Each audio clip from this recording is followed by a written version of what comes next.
kalau kata ini adalah kumpulan huruf yang memiliki suatu makna. Nah, kata ini sendiri termasuk dalam satuan bebas. Satuan bebas itu apa? Satuan bebas adalah satuan gramatik yang dapat berdiri sendiri dalam tuturan biasa. Contohnya banyak, mungkin misal rumah, meja, atau kerbau, atau banyak lagi. Nah, menurut Surono, kata ini adalah satuan lingual yang terdiri dari suku kata, fonem-fonem, dan diapit oleh jeda antar kata.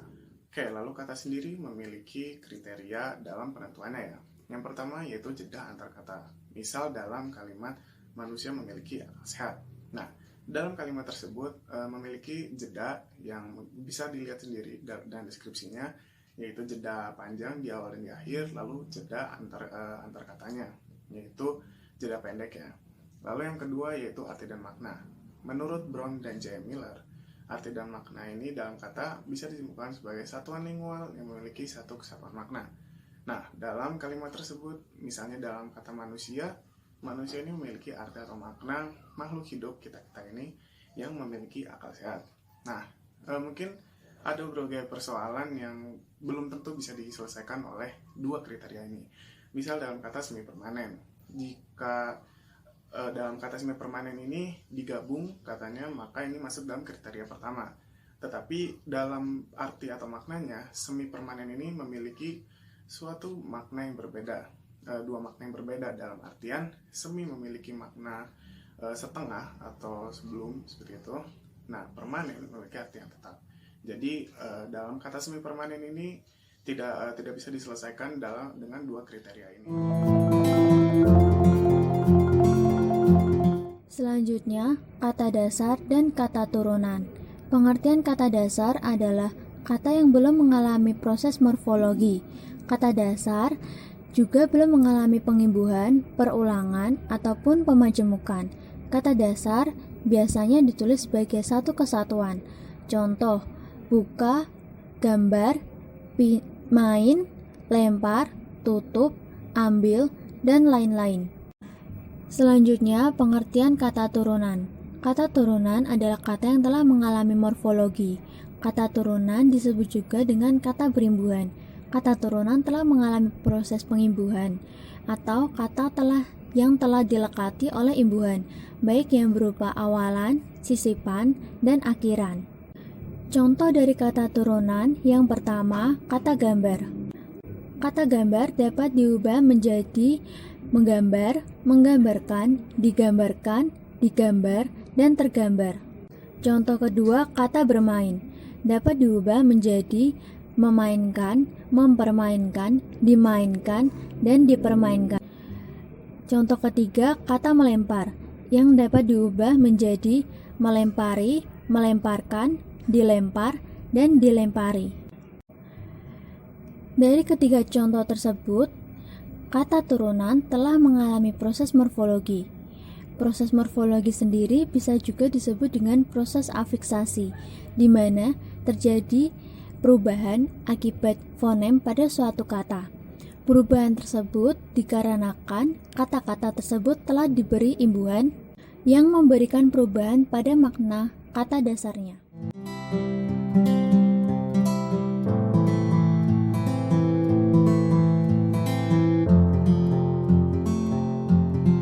Baik, selanjutnya ada leksem. Leksem sendiri merupakan bahan dasar pembentuk kata untuk menjadi kata dalam satuan gramatikal. Leksem diolah melalui proses morfologi. Sebagai unit dasar leksikon, leksem dibedakan dengan kata sebagai satuan gramatikal. Hal ini berarti leksem sebenarnya merupakan bahan dasar yang telah mengalami pengolahan gramatikal menjadi kata dalam subsistem gramatikal. Dengan demikian, leksem mencakup pengertian sebagai berikut. Leksem menjadi satuan terkecil dalam leksikon. Leksem menjadi satuan yang berperan sebagai input dalam proses morfologis. Bahan baku dalam proses morfologis. Unsur yang diketahui adanya dari bentuk yang telah disegmentasikan dari bentuk kompleks merupakan bentuk dasar yang lepas dari morfem afiks. Dan yang terakhir, bentuk yang tidak tergolong, prolexem atau partikel. Gambaran selengkapnya, adapun pendapat dari Kridalaksana mengenai proses morfologis yang melibatkan leksem sebagai bahan dasar, inputnya mencakup 6 proses sebagai berikut. 1. Derivasi zero. Leksem menjadi kata tanpa penambahan apa-apa. Contohnya, leksem lupa menjadi lupa. 2. Afiksasi. Leksem berubah menjadi kata kompleks. Contohnya, leksem lupa menjadi melupakan. Yang ketiga, reduplikasi. Leksem berubah menjadi kata kompleks dengan beberapa macam proses pengulangan. Contoh leksem rumah menjadi rumah-rumah. Keempat, pendekatan leksem atau gabungan leksem menjadi kata kompleks atau akronim atau singkatan dengan berbagai proses pendekatan. Contoh leksem, ibu menjadi bu. Adapun contohnya, leksem peluru atau leksem kendali menjadi rudal. 5. Derivasi balik. Inputnya leksem tunggal dan outputnya berupa kata yang secara historis muncul kemudian dari asalnya. Kejadiannya mirip afiksasi. Contoh, leksem mungkir menjadi pungkir dalam bentuk dipungkiri karena derivasi balik. Yang keenam, perpaduan dua leksem atau lebih berpadu dan outputnya menjadi paduan leksem. Contoh, leksem daya dan juang menjadi daya juang. Nah, jadi dengan demikian gambaran singkat dari pendapat leksem beberapa tokoh tersebut, yaitu Harimurti Kridalaksana yang merupakan konsep leksem dengan segala keterbatasan di dalam proses morfologis bahasa Indonesia. Pada dasarnya, konsep leksem dipahami memiliki bentuk tunggal. Di samping itu, pendekatan derivasi zero memiliki kelemahan yang cukup fatal karena baru dipandang dari konsep bentuk, tidak dalam konsep fungsi mengubah identitas kelas seperti identitas leksis skalanya.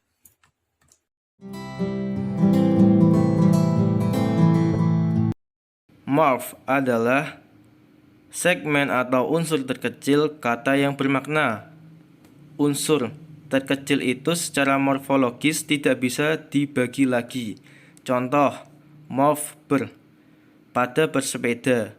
Misalnya memang bisa dibagi menjadi BER, namun pembagian ini adalah secara fonologis dan fonem tidak bermakna.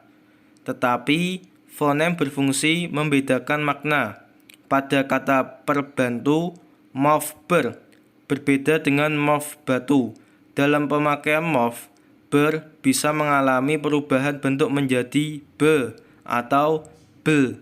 Sedangkan batu tidak mengalami perubahan, membatu, batu-batu, tukang batu.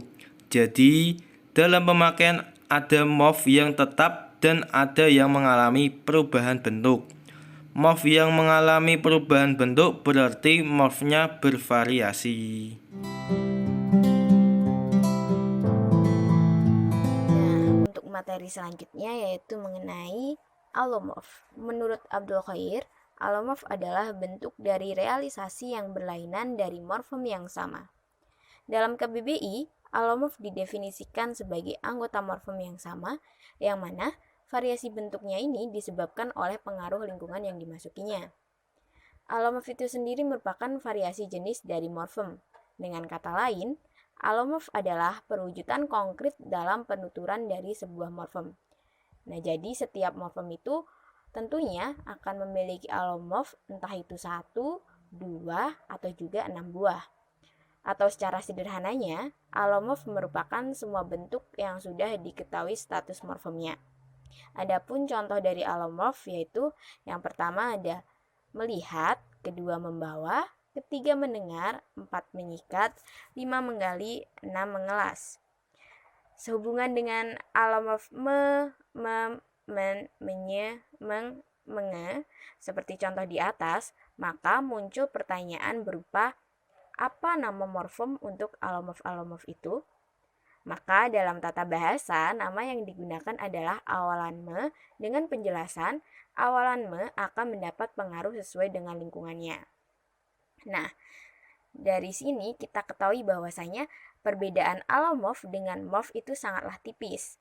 Perbedaan antara morf dan alomorf sangatlah tipis karena morf itu merupakan variasi-variasi yang berbeda sebelum menjadi bentuk yang nyata. Sedangkan alomorf merupakan bentuk suatu morfem ketika menjadi bentuk yang nyata. Jadi sederhananya, morf itu merupakan variasi yang berbeda sebelum menjadi bentuk yang nyata, sedangkan alomorf ketika menjadi bentuk yang sudah nyata. Dapat dilihat dengan contoh berikut. Contoh morf itu ada me, men, mem, meng, menye, dan menge. Maka realisasi di atas disebut dengan morf yang merupakan nama untuk bentuk yang belum diketahui statusnya. Namun ketika sudah menjadi bentuk yang nyata seperti melihat, membawa, mendengar, menyikat, menggali, dan mengelas, itu termasuk ke dalam alomorf karena sudah menjadi bentuk yang nyata dan sudah jelas statusnya. Morfem adalah satuan bentuk atau bentuk dasar terkecil yang mempunyai makna yang relatif stabil dan tidak dapat dibagi lagi oleh bagian yang lebih kecil, serta memiliki makna gramatikal dan leksikal. Makna gramatikal merupakan makna yang muncul dalam proses gramatikal. Berbeda dengan makna gramatikal, makna leksikal yaitu makna yang dimiliki oleh sebuah leksem. Makna gramatikal memiliki hubungan dengan komponen makna leksikal pada setiap bentuk dasar atau akar. Morfem juga merupakan relasi abstraksi dari morf. Di dalam bahasa Indonesia, hanya terdapat beberapa morfem yang memiliki alomorf dan umumnya hanya memiliki satu morf. Ada pula suatu bidang morfologi yang membahas tentang perubahan bunyi saat satu morfem bergabung dengan morfem lain, yaitu morfofonologi atau morfofonemik. Contoh morfem ada me yang memiliki alomorf me, mem, men, meng, dan men. Selanjutnya pe dengan alomorf pe, pem, pen, peng, dan pen. Selanjutnya be dengan alomorf ber, be, dan be. Lalu pe, per, pe, dan pel. Selanjutnya di dan ke yang memiliki satu morf.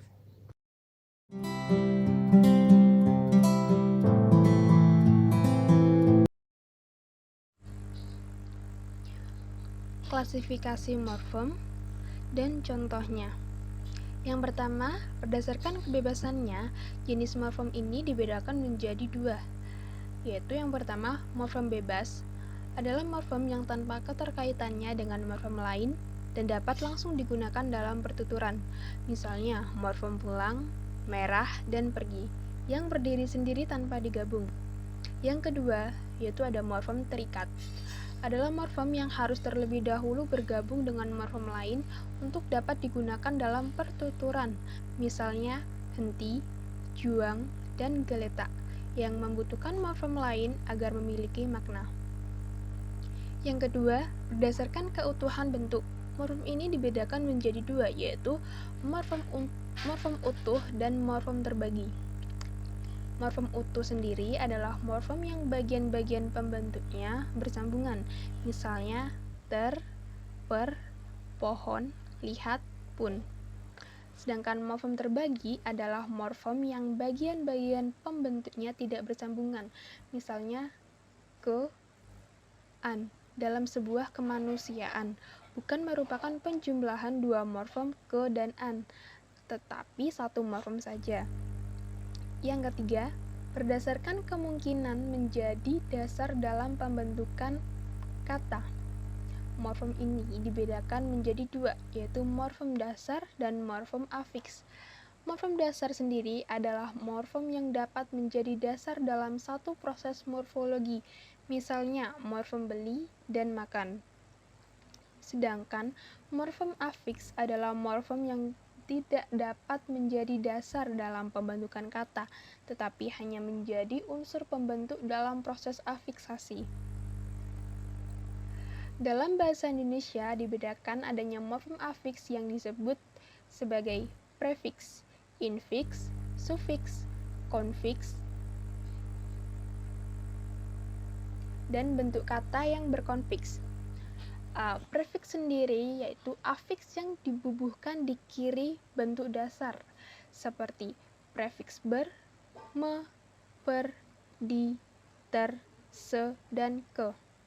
Yang kedua, infiks, yaitu afiks yang dibubuhkan di tengah kata, biasanya pada suku awal kata, yaitu infiks er. Kemudian yang ketiga yaitu sufiks, afiks yang dibubuhkan di kanan bentuk dasar, yaitu sufiks kan, sufiks i, sufiks an, dan sufiknya.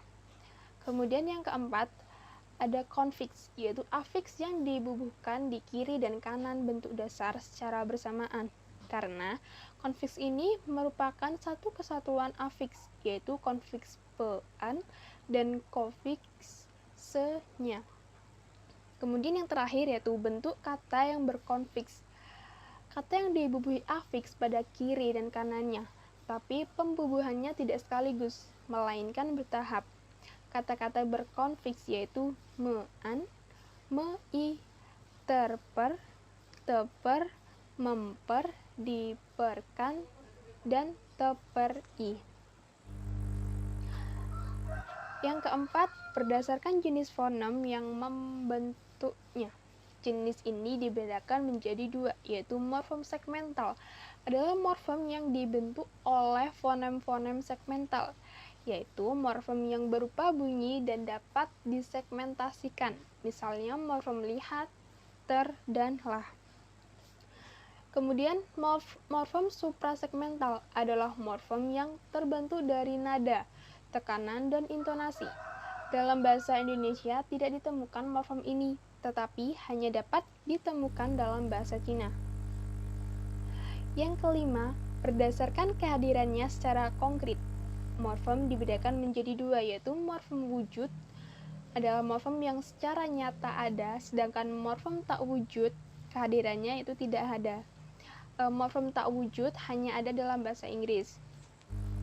Yang terakhir yaitu berdasarkan ciri semantik, dibedakan menjadi dua, yaitu bermakna leksikal, karena di dalam style seperti font family yang contohnya seperti Arial, sans serif, kemudian font size dengan ukuran 12 poin, kemudian line height-nya 115%, MSOANSI language-nya Indonesia, dalam dirinya telah memiliki makna seperti makan, pulang, dan pergi. Sebaliknya, morfem afiks seperti ber, ke, dan ter termasuk morfem tidak bermakna leksikal yang dapat langsung menjadi unsur dalam peraturan.